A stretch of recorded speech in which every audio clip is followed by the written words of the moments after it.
After completing this module, learners will be able to understand the development of towns in the 14th century onwards in the Indian subcontinent.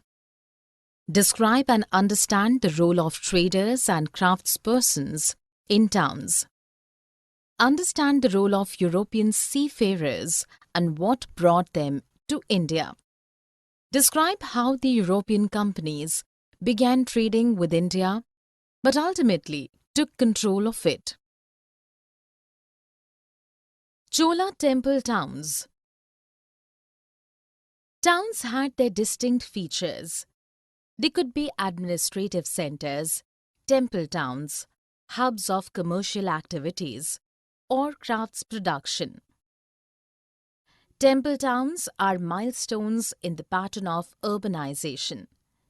They reflect the process by which cities developed. Administrative centers. The temple towns of Thanjavur in Tamil Nadu shaped up under the Chola dynasty. King Rajaraja Chola constructed the Rajarajeshwara temple and had a huge Shivalinga installed in it. Kunjara Mallan Rajaraja Perunthacchan was the architect of this magnificent temple. The town also had army barracks. Palaces with mandapas or pavilions were erected for the purpose of holding royal courts and issuing orders. Wells and tanks met with the water needs of the town. Temples, being the nucleus of activities, boosted the economy and the social life. The Salia weavers of Thanjavur and Urayur towns spun cloth for the flags to be used in the temples during festivals, fine cottons for the king and the nobility, and coarse cotton for the commoners. Kings proclaimed their devotion to various deities by building and dedicating temples to them. Kings' merchants often made liberal grants of land and money to the temples. It helped the temples to carry out elaborate rituals, feed pilgrims and meet expenses of festival celebration. At village, Swami Malai, the sthapatis or sculptors, adept in metal craft, made magnificent bronze idols and tall and ornamental bell metal lamps. Before we move on to the next topic, please don't forget to like, share and subscribe. Temple towns and taxes. The temple authorities invested their money in banking activities and also to finance trade, which eventually led to the expansion of the town. Other towns that developed on a similar pattern were Bhilla Swamin, that is Bhilsa or Vidisha in Madhya Pradesh, and Somnath in Gujarat.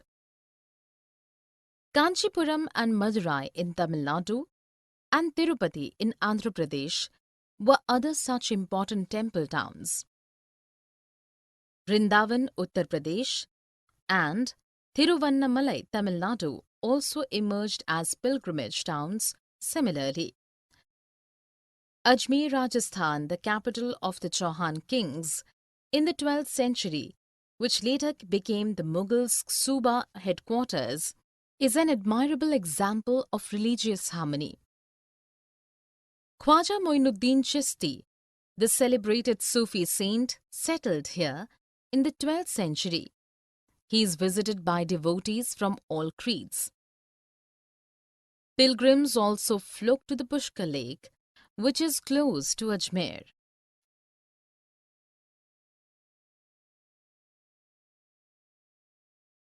A network of small towns.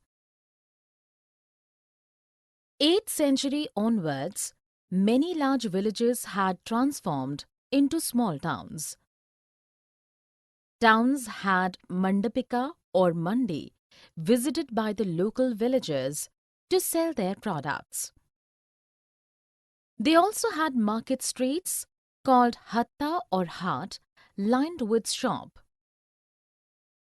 Artisans such as potters, oil pressers, sugar makers, toddy makers, smiths and toned masons had separate streets to sell their products.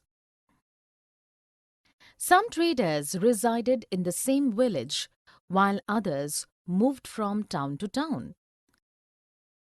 Traders visited towns to purchase local products and sell products like horses, salt, camphor, saffron, betel nut, and spices brought from far-flung places. Samanta or modern-day zamindar living in a fortified palace in or near these towns had the authority to levy taxes on traders, artisans and products of trade. They sometimes gave or donated the right to collect taxes to the authorities of temples built by them or by affluent merchants. These rights find mention in inscriptions available to us today. Taxes on markets.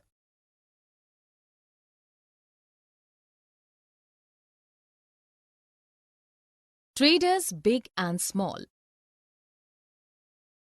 Banjaras were one of the many kinds of traders. Traders, especially horse traders, formed association with the headmen to deal for them with warriors buying horses.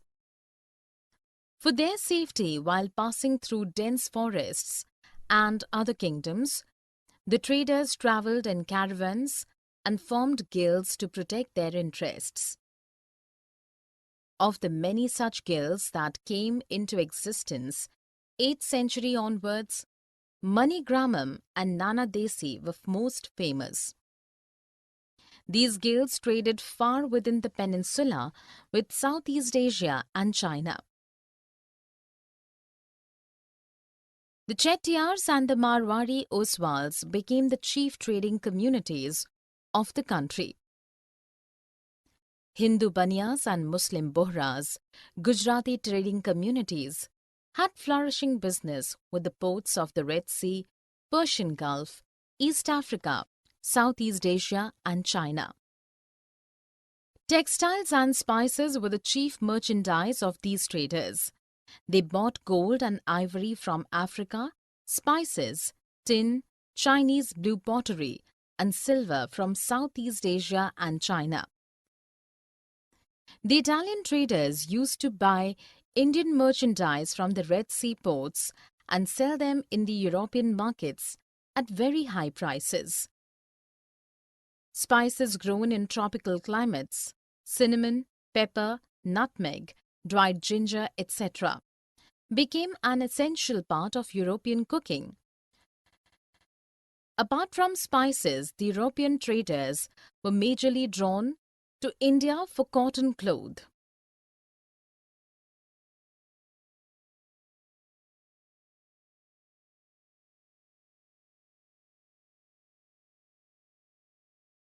Crafts in towns. Bidar became famous for the intricate inlay work in copper and silver by its craftspersons.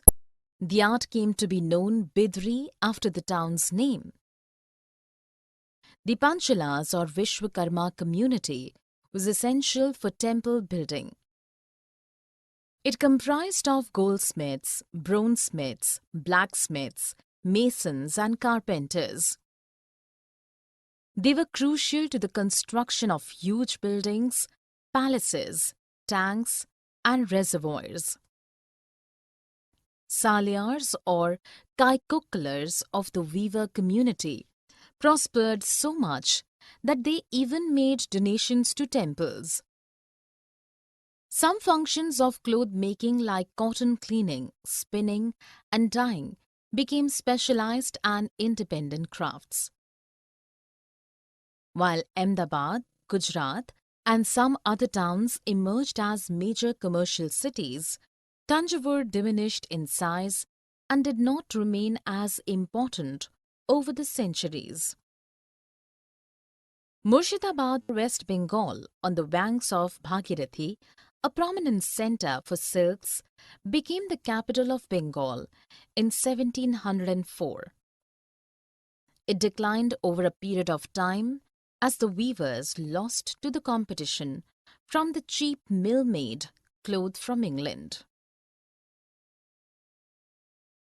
A closer look. Hampi. Hampi, situated in the Krishna-Tungabhadra basin, had a pivotal position in the Vijayanagara Empire. It was founded in 1336. Portuguese traveller Domingo Paes visited Hampi in the 16th century and appreciated it as a fortified city guarded by strong walls and towers.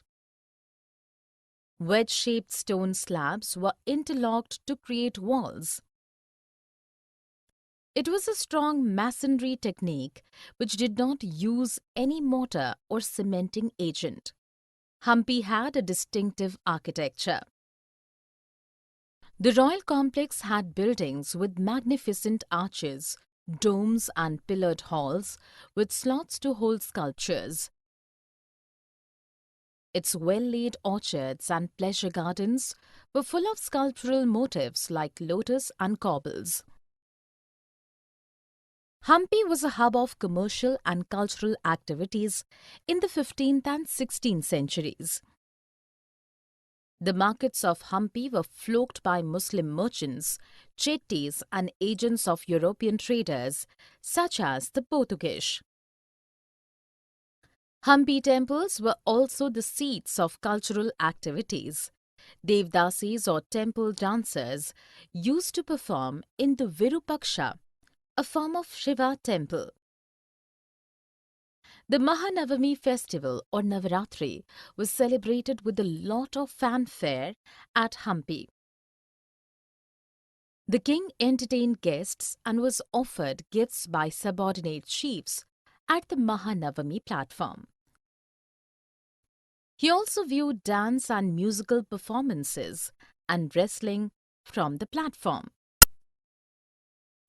The glorious Hampi faced downfall after Vijayanagara's defeat in 1565 by the combined forces of the Deccan Sultans, the rulers of Golconda, Bijapur, Ahmednagar, Berar and Bidar. A closer look. Surat. Surat in Gujarat during the Mughal period, along with Cambay or Khambat, and Ahmedabad later on, was a passage for trade with West Asia via the Gulf of Hormuz. As pilgrim ships headed to Mecca commenced their journey from here, it was also called the Gate to Mecca. The Portuguese, Dutch and English set up their factories and warehouses here in the 17th century. English chronicler Ovington's description in 1689 mentions presence of nearly 100 ships from different countries at the port at a time. Cotton textiles were sold through retail and wholesale shops at the port. Surat textiles, demanded for its gold lace border or zari, had a wide market in West Asia, Africa and Europe. The Kathiawar Seths or Mahajans, money changers, managed huge banking houses at Surat.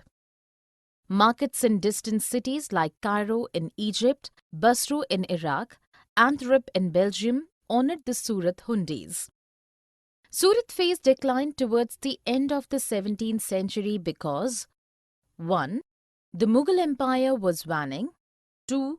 Control of sea routes by the Portuguese caused a loss of market and productivity at Surat. 3. The English East India Company shifted its headquarters to Bombay or Mumbai in 1668 and offered stiff competition.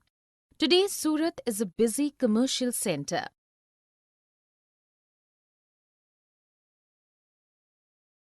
A closer look. Masulipatinam. Masulipatinam or Machlipatinam, fish port town, located on the Krishna River delta, was a hotbed of activities in the 17th century.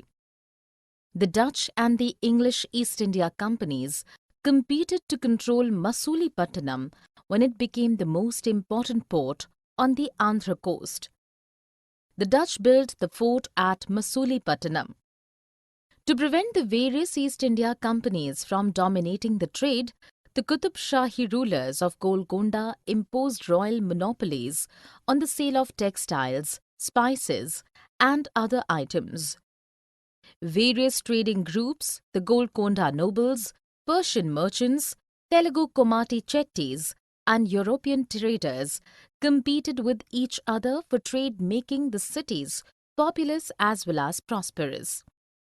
With the expansion of Mughal power to India, their representative, Governor Mir Jumla, began to incite the Dutch and the English against each other.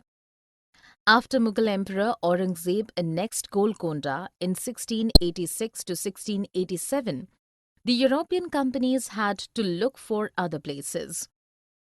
The English East India Company got ambitious and formulated a new policy directing extension of their political, administrative and commercial controls. The company trade centres were not to remain mere ports having connections with the production centres. Masulipatanam's glory declined when the company traders moved to Bombay, Mumbai, Calcutta, Kolkata, and Madras, Chennai. It lost its merchants and affluence both during the 18th century. New towns and traders. The English, Dutch, and French formed East India Companies in the 16th and 17th centuries, primarily to expand their commercial trading activities in the East. They targeted Indian spices and textiles hugely popular in Europe and West Asia. Seasoned Indian traders like Mullah Abdul Ghaffur and Virji Vora owned ships. Initially, they got in a competition with them.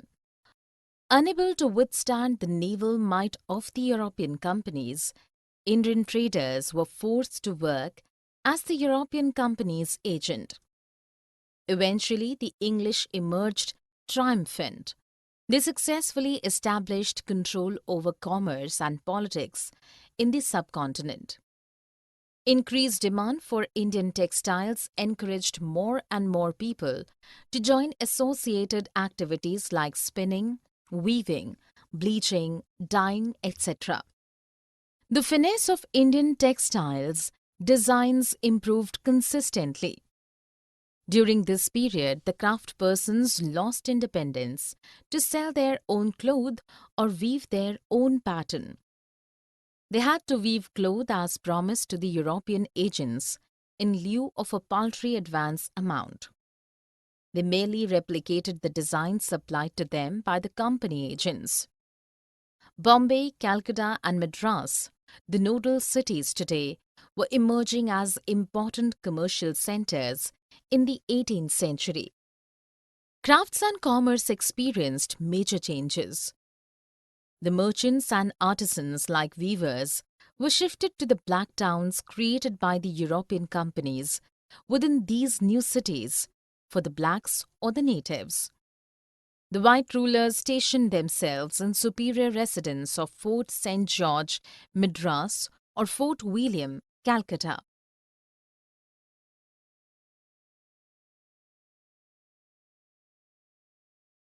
Vasco da Gama and Christopher Columbus. In the 15th century, the European sailors looked for unexplored sea routes to reach the Indian subcontinent to obtain spices. Vasco da Gama, a Portuguese sailor, navigated along the African coastline, rounded the Cape of Good Hope, and sailed across the Indian Ocean to reach Calicut on India's west coast. After a year-long journey the first time, he touched Calicut in 1498. The next year, he returned to Lisbon, the capital of Portugal. En route, he lost 2 of his 4 ships. Only 54 out of 170 crew members at the start of the journey survived. Vasco da Gama opened up an extremely profitable route to India. He was followed by the English, Dutch, and French sailors. The search for sea routes to India had an unexpected development when Christopher Columbus, an Italian sailor, assuming the earth to be round, sailed westward across the Atlantic Ocean to explore a sea route to India. He, however, reached islands named West Indies by him in 1492. The Spanish and Portuguese sailors and conquerors following Columbus' sea route reached Central and South America and destroyed the local settlements. Summary. Let us summarize what we have learned. The Salya weavers of Thanjavur and Urayur towns produced cloth for the temple festival flags, fine cottons for the kings and nobility, and coarse cotton for the commoners. The traders usually travelled in caravans and formed guilds to protect their interests while passing through various forests and kingdoms. Bidar developed as a famous town for its craftspersons inlay work in copper and silver called Bidri. Some towns like Ahmedabad, Gujarat, developed into major commercial cities, but some like Thanjavur reduced in size and stature over the centuries. Murshidabad, West Bengal, on the banks of the Bhagirathi, which rose to prominence as a centre for silks, became the capital of Bengal in 1704. Surat in Gujarat, along with Cambay or Khambad, and later on Ahmedabad, was referred to as gateway for trade with West Asia via the Gulf of Ormuz during the Mughal period. In the 17th century, the Portuguese, Dutch and English had their factories and warehouses at Surat.